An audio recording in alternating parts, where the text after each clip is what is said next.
നമസ്കാരം. Welcome to Geetha's ഭക്തി ഗീതം. വൺ ഡേ വൺ ശ്ലോകം. ശ്രീമദ് മഹാഭാഗവത മഹാത്മ്യം 391st day. Today 81st sloka of 5th chapter. For details please see the description box. Geetha's ഭക്തി ഗീതം, ഒരു ദിവസം ഒരു ശ്ലോകം. ശ്രീമദ് മഹാഭാഗവത മഹാത്മ്യം 391 ദിവസം. ഇന്ന് 5ാമത്തെ അധ്യായത്തിലെ 81ാമത്തെ ശ്ലോകം. ഓം നമോ ഭഗവതേ വാസുദേവായ. ഓം ശ്രീകൃഷ്ണ പരമാത്മനേ നമ. ഹരിശ്രീ ഗണപതയേ നമ. അവിഘ്നമസ്തു ശ്രീ ഗുരുഭ്യോ നമ. ഓം തത്സത്. കൃഷ്ണം നാരായണം വന്ദേ, കൃഷ്ണം വന്ദേ വ്രജപ്രിയം, കൃഷ്ണം ദ്വൈപായനം വന്ദേ, കൃഷ്ണം വന്ദേ പ്രദാസുതം. ശ്രീപരമാനന്ദനാഥനായി അദ്വൈതദീപമായി, മോക്ഷേക്ഷു വൃന്ദമന്ദാരമായി, കാരുണ്യവാരിധിയായി വിഭൂദേശനാം നാരായണൻ മമ മന്ദത മാറ്റണം. ഓം തത്സത്. ശ്രീമദ് മഹാഭാഗവത മഹാത്മ്യം 5ാമത്തെ അധ്യായത്തിലെ 81ാമത്തെ ശ്ലോകം. പാഞ്ചജന്യധുനിം ചക്രേ ഹർഷാ തത്ര സ്വയം ഹരി, ഗോകർണം ദു സമാലിംഘ്യ കരോത്സ സദൃശം ഹരി. പാഞ്ചജന്യധുനിം ചക്രേ ഹർഷാ തത്ര സ്വയം ഹരി, ഗോകർണം ദു സമാലിംഘ്യ കരോത്സ സദൃശം ഹരി. ഓം തത്സത്. ആ ഭഗവാൻ സ്വയം ഹരി, ഭഗവാൻ സ്വയം തന്നെ തൻ്റെ കയ്യിലുള്ള പാഞ്ചജന്യം എന്ന ആ ശംഖ് ഉച്ചത്തിൽ വിളിച്ചു.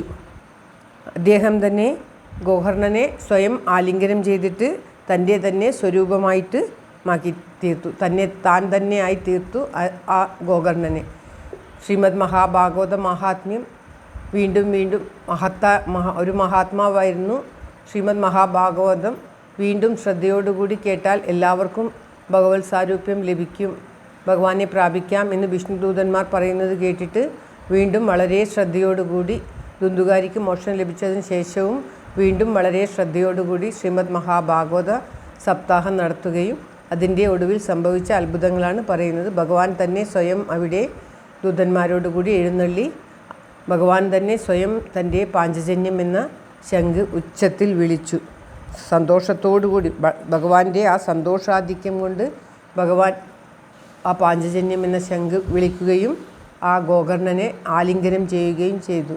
ഭഗവാൻ ആലിംഗനം ചെയ്ത ഉടനെ ഗോകർണന് ഭഗവാന്റെ തന്നെ സ്വരൂപം ഉണ്ടായി, ഭഗവാന് തുല്യമായ രൂപമുള്ളവനാക്കി തീർത്തു ആ ഗോകർണനെ എന്നാണ് ഈ ശ്ലോകത്തിൽ പറയുന്നത്.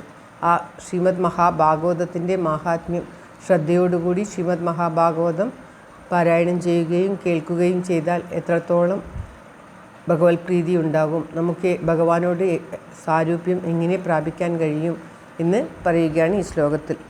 ഭഗവാൻ പുറത്തുള്ളതല്ല, നമ്മുടെ ഉള്ളിൽ തന്നെയുള്ളതാണ്. അപ്പോൾ ഇങ്ങനെയുള്ള പാരായണം കൊണ്ട് ഉള്ളിൽ തന്നെയുള്ള ആ ഭഗവാനെ നമുക്ക് ദർശിക്കുവാനും ആ ഭഗവാനിൽ വിലയം പ്രാപിക്കുവാനും സാധിക്കും എന്ന് ഉറപ്പിച്ച് പറയുകയാണ് ഈ ശ്ലോകങ്ങൾ. ശ്ലോകം ഒരിക്കൽ കൂടി.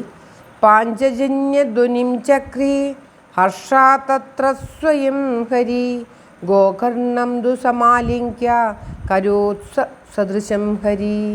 സർവത്ര ഗോവിന്ദനാമ സങ്കീർത്തനം. ഗോവിന്ദ ഗോവിന്ദ. എല്ലാവർക്കും എല്ലാവിധ ആയുരാരോഗ്യ സൗഖ്യവും നന്മയും പ്രാർത്ഥിച്ചുകൊണ്ട് ഭഗവത് സമക്ഷം ഈ ശ്ലോകം സമർപ്പിക്കുന്നു Geetha Rajan. Thank you for watching. All the best. Have A very nice day. God bless you. ദൈവം അനുഗ്രഹിക്കട്ടെ. എല്ലാവർക്കും എല്ലാവിധ ആയുരാരോഗ്യ സൗഖ്യവും നന്മയും ഉണ്ടാകട്ടെ.